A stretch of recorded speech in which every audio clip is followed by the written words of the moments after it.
assessore del governo Veneto, quando andiamo a votare l'indipendenza del Veneto, il Veneto non ci dà niente per essere indipendenti noi.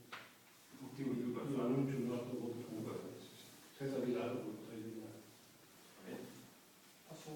Prego. Io sono un partito a passo, vado a una lezione di diritto regionale e ho posto la questione alla professoressa, alla docente. Mi ha dato dei punti di riferimento. Allora, intanto l'articolo 27 del Statuto regionale, comma 1, parla del referendum consultivo. Vi leggo testualmente. Il Consiglio regionale può deliberare l'indizione di referendum consultivi delle popolazioni interessate su provvedimenti o proposte di competenza del Consiglio. L'autodeterminazione del popolo veneto non è nell'articolo 17 e 121, quindi già qua è incostituzionale di base. E fin qua con. Poi mi sono divertito a leggere la risoluzione, 44, che riprende il 42 del 2098. Si parla di questo fantomatico popolo veneto della realtà storica millenaria. Scusa, fantomatico? Vive già giuridicamente organizzato in modo sovrano. Allora, Friuli Venezia Giulia, provincia di Pordenone o anche di Udine, storicamente faceva parte della Serenissima, quindi non è organizzato giuridicamente, non è un'unica organizzazione, magari le province di Brescia, Bergamo, il Veneto lungo, Veneto largo, che si parlava 50 anni fa. Quindi già qua c'è un sorto problema, il popolo veneto non è il Veneto, già qua c'è un problema. Poi i riferimenti, Carta dell'ONU, quadro internazionale, articolo 10 della Costituzione, che giustamente dice che gli ordinamenti internazionali sono importanti, quelli nazionali, cioè, però non fa riferimento all'articolo 5 della Costituzione, per esempio, che dice che la Repubblica è invisibile, è un principio fondamentale. Che si può anche cambiare, però. Sì, come legge nazionale, come legge costituzionale, non come referendum. I referendum consultivi sono su queste questioni sono già costituzionali di partenza. Poi, il Trattato di Lisbona del 2007, l'Unione garantisce l'integrità territoriale degli Stati Uniti. L'Unione Europea, un altro punto, diciamo. Poi, le sentenze della Corte Costituzionale, la 257-89, riguardo il referendum della Sardegna, che erano bocciati, erano consultivi, non erano approvativi, consultivi e bocciati. La 470-92, anche qua riguardo al referendum consultivo del Veneto. E non ultima, la 496 del 2000, che forse è quella più importante, riguardava il referendum consultivo in merito alla presentazione di proposta di legge costituzionale per l'attribuzione alla Regione Veneto di forme e condizioni particolari di autonomia.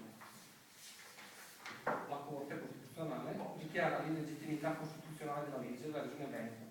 Qui si parla solo di referendum consultivo, cioè leggendo la proposta, il quesito che dovrebbe essere: vuoi che il Veneto diventi una repubblica indipendente e sovrana? Non so come la Corte Costituzionale possa neanche vagamente permettere un referendum consultivo, che è incostituzionale. Poi se guardiamo dal punto di vista, diciamo, politico, anche le ultime elezioni, indipendenza veneta, Veneto Stato, hanno beccato il 2,5%. Anche Grillo aveva preso sì, però in ambito nazionale. Sì, però Grillo non fu diceva la secessione del Veneto. In Veneto beccare il 2,5%. Nel 2006 la devolution nel 2006 in Veneto il sì ha prevalso col 51%, quindi sembra che sia una questione così fondamentale. Libero di pensare come vuole. Però ripeto, è palesemente incostituzionale. Ci sono sentenze che.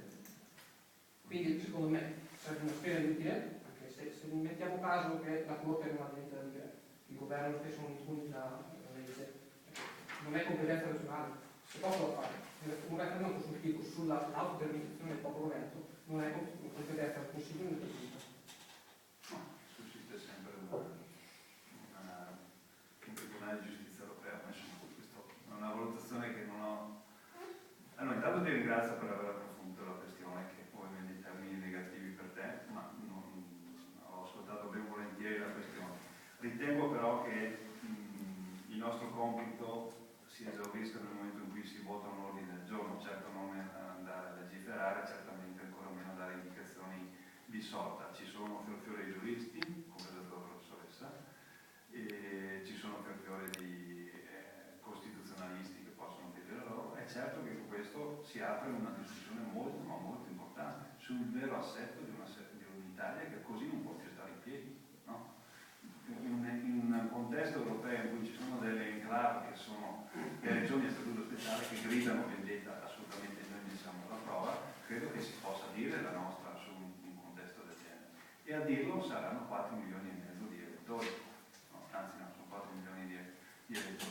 Però dico, è una popolazione che ha il suo sancito, anche che tu dica famigerato popolo veneto, è stato sancito ovviamente anche con legge regionale e quindi anche legge costituzionale, perché lo statuto della regione Veneto nel 71 citava il popolo veneto come al primo articolo.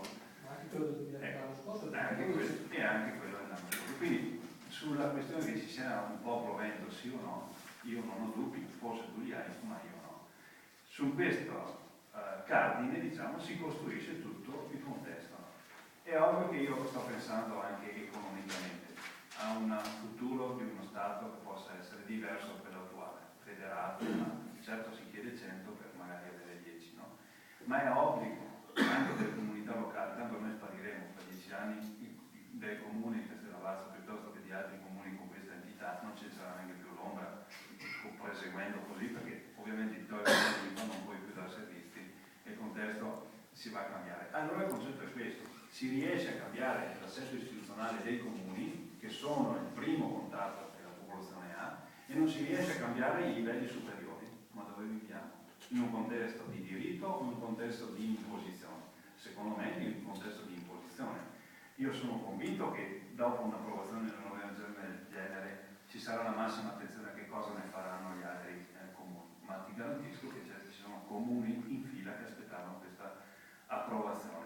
Siamo arrivati fortunatamente per primi, arriveremo fortunatamente per primi, vabbè, c'è sempre una prima volta per qualcuno, no? Che poi ci sia una dialettica anche col tuo movimento, col tuo partito, quello che vuoi, che possa portare a una soluzione corretta. Io sono il primo a dire, figurarsi, nessuna imposizione, ma apriamo questa discussione se vogliamo uno Stato così, faraginoso, giacobino, impositivo sempre e mai accettatorio delle questioni importanti che arrivano al territorio, o vogliamo pensare, soprattutto voi giovani, io sono più avanti di voi, a una forma di Stato totalmente diversa che rispetti i propri cittadini invece che li senta squisitamente sudditi. Io sono per questa operazione, che poi possa portare un granello di sabbia a questa lotta democratica che può avvenire. Io sono perché il mio carico di sindaco possa portare questo granello di sabbia, che è poca cosa nei confronti degli altri, ma che può diventare quella che fa ingrippare un ingranaggio, e io sono perché questa sia la strada corretta. Spero che altri comuni facciano altrettanto e che diano il loro apporto a che una giunta regionale tragga le conseguenze di questa volontà che arriva dal basso e che porti a discutere anche con la Corte Costituzionale piuttosto che con gli organi dello Stato una possibile alternativa. Lo hanno fatto altri Stati, non vedo perché non lo possiamo fare anche noi. Quindi questa è l'opportunità che diamo, questo granello di sabbia, a un contesto molto più ampio.